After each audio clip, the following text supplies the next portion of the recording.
This is our project on a factory and mine worker during the British Industrial Revolution. First I'm going to be talking about the working conditions of a factory worker. This is very dangerous work and thousands of people often died and lost their limbs in giant machines. It was a very long working day, sometimes up to 15 hours. Sunday was their only day off. They were paid very low wages and also didn't get financial help if they couldn't work because of an illness or an injury. Child labour was common because they were useful for unblocking clogs in giant textile machines. Often people who worked in factories breathed in tiny pieces of material that was floating in the air. This caused them to suffer from lung diseases and they died young. I'm going to talk about the mine worker. Working in the mines is particularly dangerous. Miners are often killed by flooding due to underground rivers. Miners also die due to explosions from build-up of gases. Miners solve this problem with gases by bringing canary down to the mine with them. The canary died before the men, acting as a warning. Child labour is also common. Many miners suffer from black lung. This is a lung disease caused by breathing in coal dust. Next we're going to be talking about the living conditions. Life back then was very different than it is now. They had no showers and they only got a bath about once a month. Food was often stale and rotten and very few people lived past 40. Most workers lived in tenement buildings which were in overcrowded slum areas. It was very normal for a family to all live in one room. Sanitation was very poor. Diseases such as smallpox and cholera and TB often affected many children. There was barely any access to clean water. Toilets were outdoors and were often filthy. One toilet was shared per family. Pollution from factory fumes covered cities in smog. This had a terrible effect on health. Many families were poor and homeless and often were forced to live in workhouses. Parents were separated from their children and forced to work for food and shelter. These were terrible conditions and not a nice place to live in. And that's the end of our project. Hi, today we are talking about a Roman soldier. The life of a Roman soldier. The life of a Roman soldier was hard and disciplined. Roman soldiers were trained to march 20 miles a day and carry heavy things. Roman soldiers had the skills and abilities to swim rivers, to climb mountains, to penetrate forests, and to encounter every kind of danger. A soldier's pay was only 1 denarius daily, and marriage was seen as forbidden.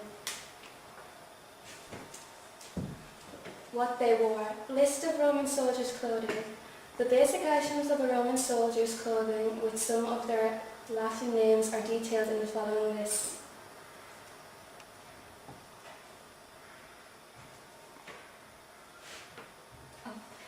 The loincloth, leg backings and leg binders, trousers, military tunics, military belts, leather lappets, apron, scarf, decorated stripes, armour with helmet, cloak, quarter cloak, scarf, and sandals or boots. Weapons of a soldier. The weapons of the Roman soldiers consisted of a light spear, a pilum or javelin, over 6 feet long, sword with a double edge and carried a dagger. The select infantry were armed with a long spear and a shield, the rest with a pilum. Each man carried a saw, a basket, a mattock, a hatchet, a leather strap and a hook, a chain and provisions for 3 days. The first thing Romans were taught to do was march. March was important and they should march at proper steady pace. Physical exercise were also very important for training of a soldier. Running long and high jump and carrying heavy things were all a part of the Roman soldiers' training. During summer, swimming was also a part of training. If the camp was near the sea or lake or river, every recruit was made to swim.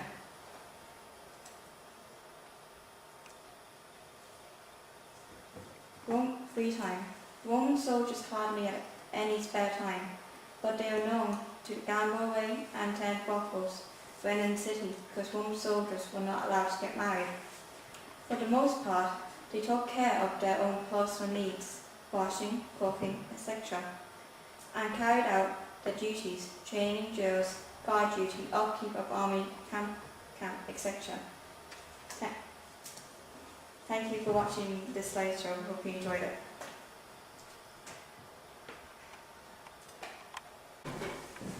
It's 15 years fully trained night, training night sent by parents to become page. They learned good manners and basic fighting skills using wooden swords and shields. At the age of 14, moved to next state of Squire. After 7 years, if proved, he would be knighted by the king. This ceremony was called the accolade. Dressed in a white tunic for purity, the red robe for meanness to shed blood, and a black jacket to acceptance that he may die in battle. Squire knelt before Lord for Dublin, expected to show good manners and fighting skills known as chivalry. Knights supposed to be loyal, generous and courteous to women.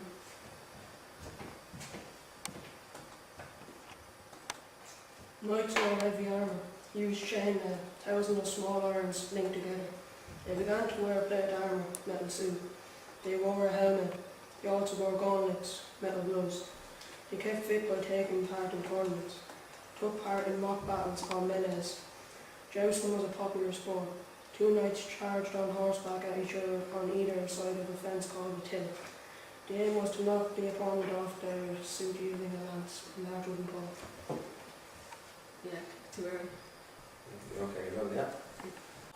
The Lord and Lady lived a very privileged life surrounded by many servants to carry out their commands. Marriage of the Lord and Lady was an arranged agreement between neighbouring parents of the Lord and Lady. When the Lord got married, his wife became the Lady of the castle. They were very high up in the feudal system. The feudal system was a system of power and land ownership in the Middle Ages. Castles were defended in many ways to protect the Lord and Lady. There is a defensive ditch dug around the castle known as a moat.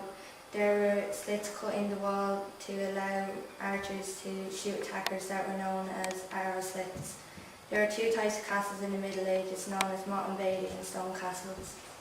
The Lord is the most important person in the surrounding area. He ensures rents are paid and his knights remain loyal. The Lord also acted as a judge, settling disputes and handing out punishments to whoever broke the law. The Lady of the castle was in charge of domestic duties. She oversaw the salting of foods, which was preserving the foods. The lady was responsible for the upbringing of children. It was a common practice during the Middle Ages for nobles to send their children to the castle to be taught noble pursuits. This was called fosterage. In the lady's spare time, she enjoyed playing music and chess. The Lord hosted large banquets in the Great Hall to entertain visiting lords and kings. There was a great selection of food at these banquets, such as peacock and swans. The most important people sat at the top table and were served their food on platters. All the other people sat on tables and ate off stale bread known as trenchers. That's really good.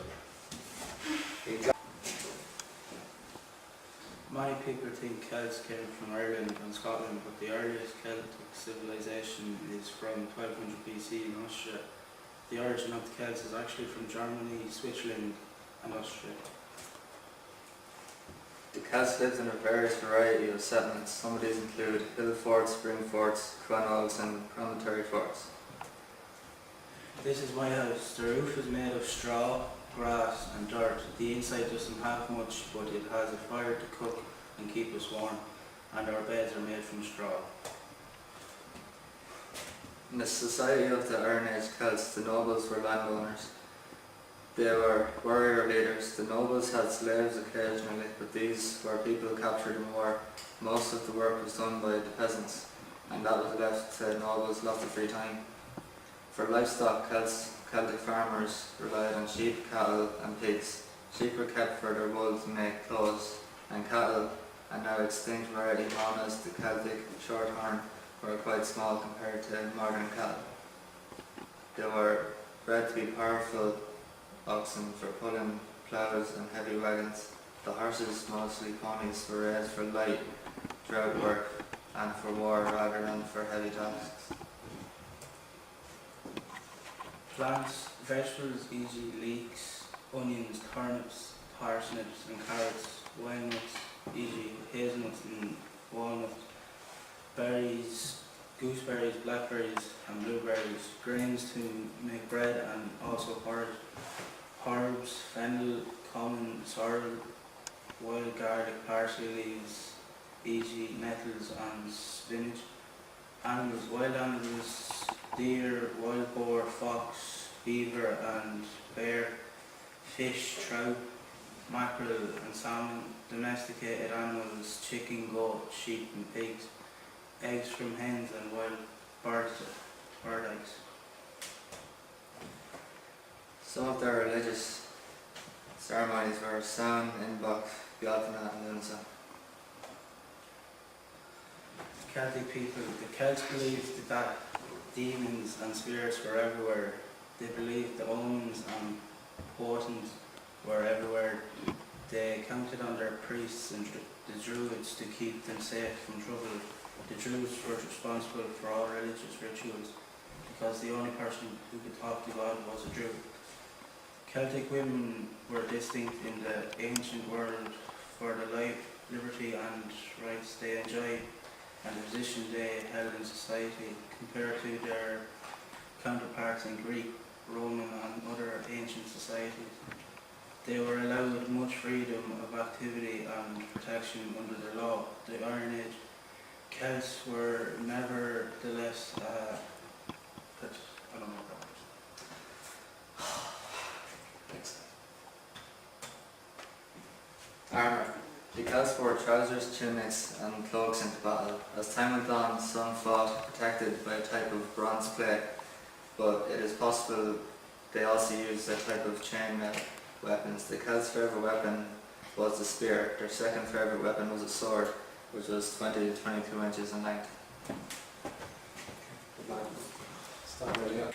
George Washington was born in Westmoreland, County Virginia in 1732 and became a wealthy landowner. He fought with the British against the French in the 7-Year War. He returned to Virginia where he married a wealthy widow named Martha Dandridge. He was elected as Virginia's representative at the First and Second Continental Congress. The War of Independence. After capturing Boston, the Americans lost New York and were defeated by the White Plains in 1776. Two small victories at Princeton and Trenton were achieved before being forced out of Philadelphia in 1777. American General Gates managed to gain a victory at Saratoga and captured 8,000 British troops. Victory and its help from the French, Spanish and Dutch helped turn the war into the Americans' favour. The winter of 1777 to 1778 in Valley Forge was really difficult. Food supplies were short. Over 2,000 soldiers died from cold and disease.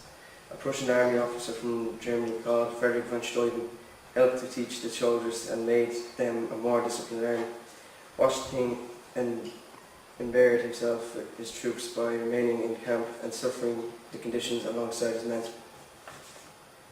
Over the next year, Americans slowly took control of the war, and in October 1781, Washington managed to trap the British General Cornwallis between his army and the French Navy at Yorktown. In 1783, the British signed the Peace Treaty at Versailles near Paris, which recognised American independence.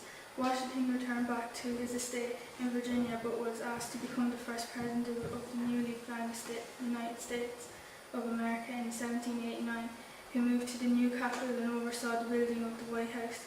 Although he was the only American president not to live in it, he was re-elected in 1793 for the second term or fully retired in 1797.